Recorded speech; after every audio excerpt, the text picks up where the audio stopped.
Assalamualaikum warahmatullahi wabarakatuh. Halo sahabat Glosarium Muslim dimanapun berada. Semoga kalian semua dalam keadaan sehat jasmani dan rohani. Sudut pandang cara menyelesaikan masalah secara syariah Islam. Masalah, secara garis besar masalah adalah suatu pernyataan tentang keadaan yang belum sesuai dengan apa yang kita harapkan. Dalam kehidupan ini, seseorang tidak akan terlepaskan dari yang namanya masalah. Kayak miskin, sakit, sehat, setiap detik manusia mempunyai masalah.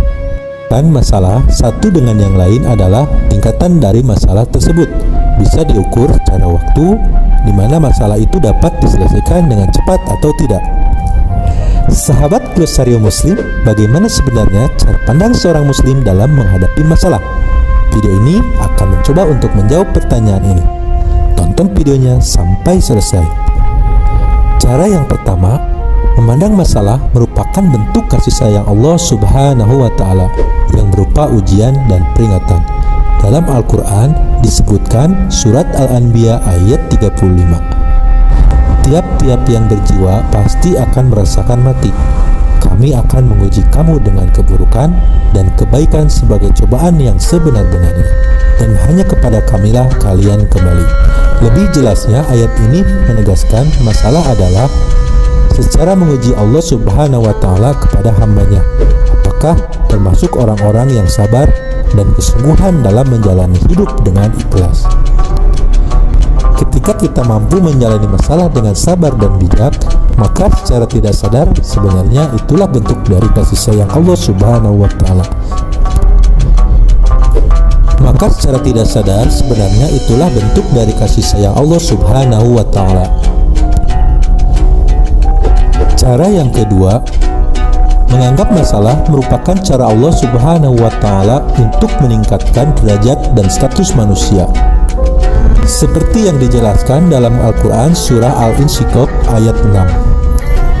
Hai manusia, sesungguhnya kamu sudah bekerja untuk Tuhanmu dengan sungguh-sungguh, maka kamu kelak akan menemuinya.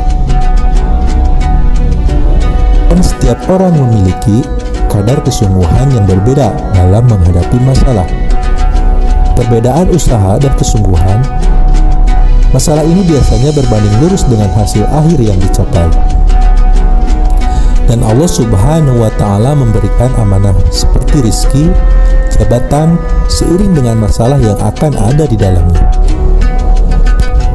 Cara yang ketiga, mempercayai bahwa Allah Subhanahu wa Ta'ala memberikan masalah sesuai dengan kadar kemampuan kita, dan Allah tidak akan membebani hambanya di luar batas.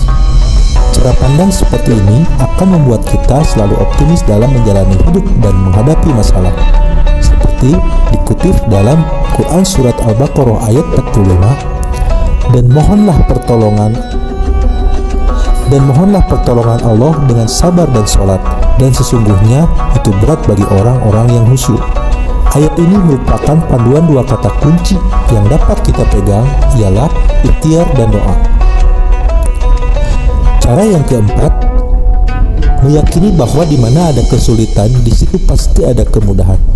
Sebagaimana firman Allah Subhanahu wa Ta'ala dalam surat Al-Insyirah ayat 6, maka bersama kesulitan ada kemudahan, sesungguhnya bersama kesulitan ada kemudahan.